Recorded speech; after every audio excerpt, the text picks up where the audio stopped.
Now, members of Kenya's media say that police have brutally targeted journalists covering the recent anti-government protests. They're holding a rally after the shooting of a local reporter and the detention of a columnist. Well, we can speak to Malcolm Webb. He joins us now from the Kenyan capital. Malcolm, there are people on the streets there, but you're clearly at a different kind of protest today.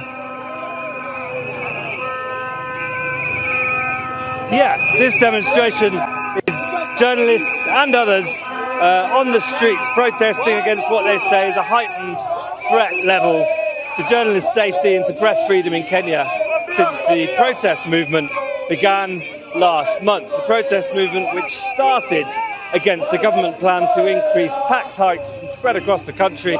We've seen demonstrations on these very streets every week and in other towns and cities, which have turned into calls for sweeping government reforms to tackle corruption and poor service delivery and in condemnation of the dozens of people who've been killed during these demonstrations. One of them took place Tuesday. We were here. Let's take a look at that story.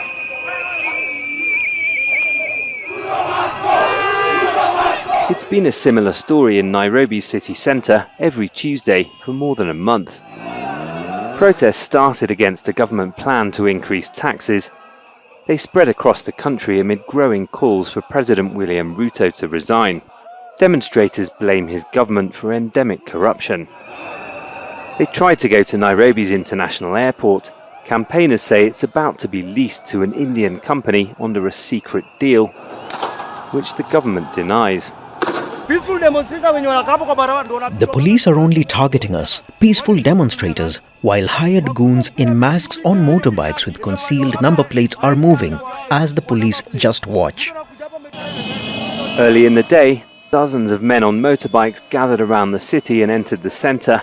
City traders and protesters said they're paid by politicians. They outnumbered them, chased them away, and set this bike alight. In the western town of Kakamega, police fired live bullets at demonstrators.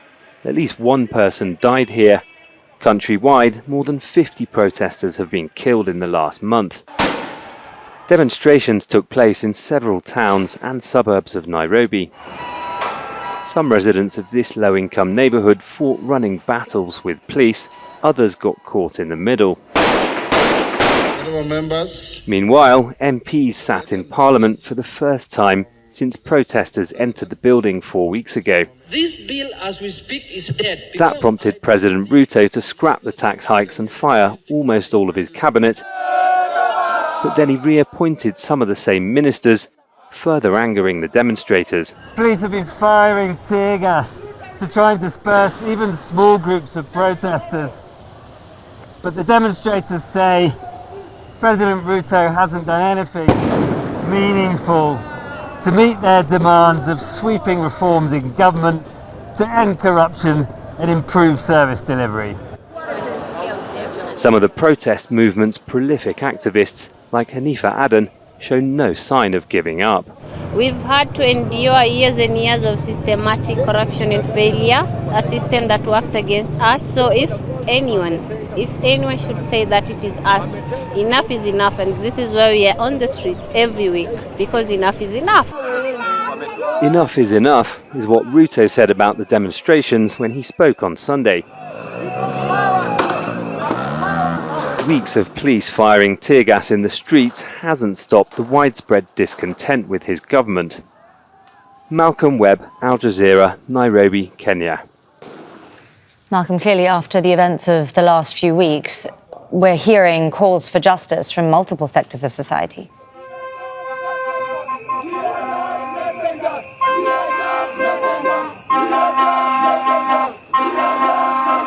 Yeah, so I have someone with me who's the president of Kenya's Association of Freelance Journalists, Winnie Kamau. Winnie, why are you on the streets today? We're here to demand for our rights, media freedom. We need the freedom to report objectively, freely, and not being infringed on and not being attacked by the police. And that's why we're on the streets, to demand for our rights as journalists, because we've seen the police have started crossing the lines. They've crossed the lines. The government is crossing the lines. They're demanding us they're telling us to self-censor ourselves, and we do not want that. We want to report what we are seeing on the ground, the truth and the facts. Can you tell our viewers about some of the things that have happened in the last few weeks to journalists that have concerned you? What has concerned me is the fact that we've seen a journalist being shot 3 times, and we've seen a journalist being arrested and harassed and injured, and we've seen so many harassments on journalists right now. And that is the most appalling thing that's happening in Kenya. And it's so sad and it's so unfortunate, because we are one of the countries in Africa that have seen that have press freedom. But right now, it's all gone. It's going. And we do not take this action right now, then it's going to go completely. And we are defending our rights right now. Why do you think the government and the police are doing these things following the launch or the start of this protest movement? They're doing these things just to stop us, and to make sure that we do not report the truth. Because most of everything that's happening in the country right now is the truth. And what the protestants, the Gen Zs are doing, they are telling the government the truth. And the truth shall set us free when we know it's the truth. Thank you, Winnie Kamau, from the president of the Association of Freelance Journalists. Now, let's take the camera and have a look at who's here at this crowd of, there's some well-known faces here from Kenya's television news networks, as well as many others, and some people have joined up along the way supporting the press.